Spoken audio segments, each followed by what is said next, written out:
सोलापुरातील भाजपच्या operation lotus नंतर अजितदादांची राष्ट्रवादी सतर्क।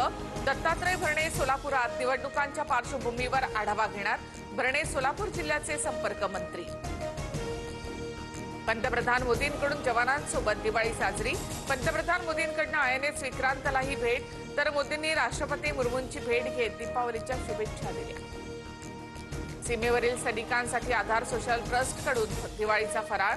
मुख्यमंत्री फडणवीसांकडून फराळाच्या ट्रकला हिरवा कंदील। येत्या काही दिवसांमध्ये सोनं चांदी आणखी महागण्याची शक्यता। 2026 मध्ये सोनं 1,60,000चा टप्पा गाठणार तज्ञांचा अंदाज, तर चांदी तब्बल 2,40,000वर पोहोचण्याचा अंदाज। तुळजाभवानी मंदिर विकास आराखड्यामधील भूसंपादनासाठी 19 कोटींचा निधी मंजूर। राज्य सरकारकडून जिल्हाधिकाऱ्यांना निधी वितरणासाठी मान्यता। भूसंपादनाच्या कामाला वेग येणार। बिहार निवडणुकीसाठी लालू प्रसाद यादवांच्या आरजेडीकडून उमेदवार जाहीर। तेजस्वी यादव राघोपूरमधून लढणार। काँग्रेस विरोधात आरजेडीकडून 3 उमेदवार।